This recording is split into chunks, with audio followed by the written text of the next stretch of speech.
Alright guys, so in this video, I'm going to be taking a look at weird Super Bowl host stadiums. These are just stadiums that mainly only hosted the Super Bowl one time, and then at the end of the video, I'm going to be talking about future stadiums that could get the Super Bowl just one time. We're going to begin with MetLife Stadium. Believe it or not, they actually did squeeze in MetLife Stadium, located kind of in the New York area, technically East Rutherford, but it is an outdoor stadium. It is in the Northeast, and it did host a Super Bowl. Surprisingly enough, it was relatively warm on the actual game day, although it did snow the week prior and they had to remove a bunch of it. This was the Seahawks-Broncos, the massive blowout game in early 2014. I vividly remember watching this game and just not getting the vibe of a Super Bowl. And I think it was because of the stadium. Now you could say, well, the game was a ridiculous blowout, 43-8. But I don't know, man. I feel like if this game and the Denver Broncos offense played in a dome, not that they would win because this was a blowout, but they would have a little bit of a better chance. Like everything was off for the Broncos. The game started off 2-0, and then Denver had to kick to Seattle because of the safety, and just everyone in their rain ponchos. It's like weird early February weather where it's 51 degrees but misting, and it's like hazy and foggy. It was just a really weird Super Bowl host location, obviously with it being in the north and also not a dome stadium. Moving on to the next weird one, it is EverBank Stadium, which hosted the 2005 Super Bowl, the Patriots beating the Eagles 24-21, one of Tom Brady's early Super Bowls. Now, they did add on extended seating to both of the sides of the end zone of EverBank Stadium, like they added more seats up higher to fit in more people. But yeah, in Jacksonville, Florida, you can understand because of the nice weather, but this is just not a good stadium. I guess back in 2005, it was certainly better than it is now, or at least regarded higher because it was more modern. And I do expect if they do go forward with that massive chrome translucent roof renovation, EverBank will be getting another Super Bowl for sure, but they've got to go through with that $1.4 billion renovation. Obviously, in its current state, it is not getting a Super Bowl, that is for sure. Moving on to the next weird stadium, it is Stanford Stadium. Located in Palo Alto, California, the college football stadium hosted the 1985 Super Bowl, which saw the 49ers defeat the Dolphins 38-16 with Joe Montana being named MVP. How about the attendance for this one? 84,000. This is the old Stanford Stadium before it was rebuilt, and a really strange seating configuration. You can see, like if you look directly at that one end zone, kind of the angle of the seats, really odd. Obviously, no stadium like this would be hosting a Super Bowl nowadays, but this was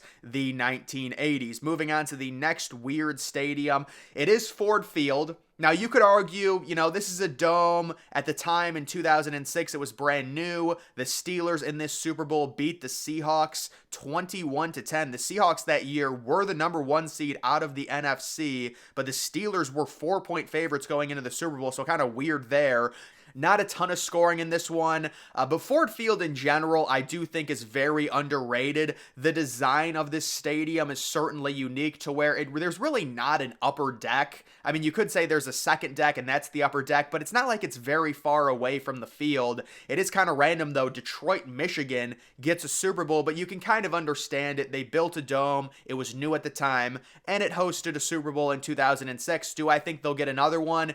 Based off of the competition, based off of the amount of teams building domes, translucent roofs, it's going to be very hard for Ford Field to get another Super Bowl, but we will see. Moving on to the next weird stadium, it is the 1974 Super Bowl hosted by Rice Stadium with a total attendance of 72,000. The Miami Dolphins defeated the Vikings 24-7. And old Rice Stadium is still around to this day. They've tried to renovate it. It's a complete shell at this point. I mean, let's be honest, Rice Stadium was never good. Then again, it was built in an era where most of those stadiums are already demolished and it's still somehow hanging on. But either way, it is best known for JFK giving a speech there Moving on to the next weird stadium, it is the Metrodome, which hosted one single Super Bowl. It was in 1992. The Redskins beat the Bills 37-24. Now, the Metrodome hosted tons of huge events. It hosted Final Fours, it hosted a World Series, and here it hosted a Super Bowl. And obviously, it did not host one after that, although the city of Minneapolis did host another one with EverBank Stadium. It'll be interesting to see if EverBank gets another one, because that is a great stadium, but that is not fun weather if you are traveling to the Super Bowl in Minneapolis in February. Moving on to the next weird stadium, it's another college stadium. This was 1996, Sun Devil Stadium, Arizona State's home stadium. The Cowboys beat the Steelers 27-17. And yeah, how about another college stadium hosting the Super Bowl? I mean, we've seen the Rose Bowl, the LA Coliseum, things like that, but this is just kind of a one-off thing. And this is a stadium that did recently get a big-time renovation, I want to say about 7 or 8 years ago, but there is the Super Bowl in 1996 at a college stadium. And then I did want to talk about future Super Bowl host stadiums. You know, maybe like one-offs, maybe they only get it one time and then it goes elsewhere, kind of like Ford Field. So when it comes to Nashville, they're certainly going to get it pretty much immediately. It might be 2030 or 2031 when they first get it, but their stadium is going to be ready in 2028. So, and I do not think that's going to be a one-off. I think Nashville, with their translucent roof, with their population growth, the younger population that they have there, they're going to be hosting multiple Super Bowls. Another interesting prospect, we just did hear news of the Cleveland Browns possibly building a brand new stadium. We don't know if it's going to be a translucent roof. We don't even know if it's happening, but the Browns ownership did buy a massive amount of acres right next to the airport in Brook Park, Ohio. You would figure they might develop that into a massive stadium district. Possibly, if it is a translucent roof, the city of Cleveland could be seeing a Super Bowl. Would they get multiple Super Bowls? Probably not. That might just be a one-off for them. And then you also do have the Washington Commanders. Whenever they build their brand new stadium, you would certainly think that area would be getting a Super Bowl. They are expected to build a stadium, and I would say probably with a translucent roof, but their situation is a little bit more complex because all of the stadium news that we were hearing about came under a different ownership. With the new ownership, we really haven't heard anything about a potential development of. And then when it comes to two stadiums that have currently hosted one Super Bowl, and I feel relatively confident they will get another.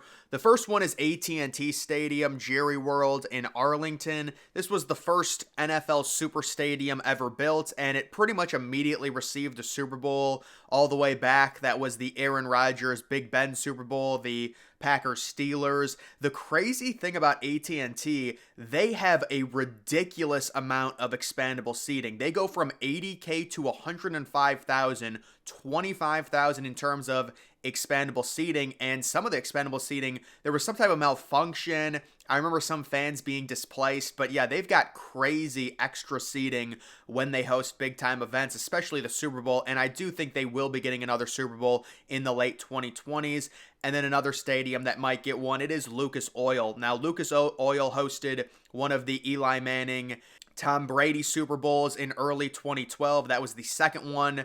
And it's going to be tough, but I think Lucas Oil can get at least one more Super Bowl. It is such a nice stadium, although you could say, based off of its location, its weather, they might be fine with just only giving it one Super Bowl, even though it is a very nice stadium. Although Lucas Oil is kind of a different situation because there's so much attention shown to it during the NFL Combine. Because it hosts the Combine every year, you would think they would at least give it one more in the late 2020s or maybe the early 2030s. But either way, guys, that is going to do it for this video. Make sure you're following me on X. Link to that's always in the description.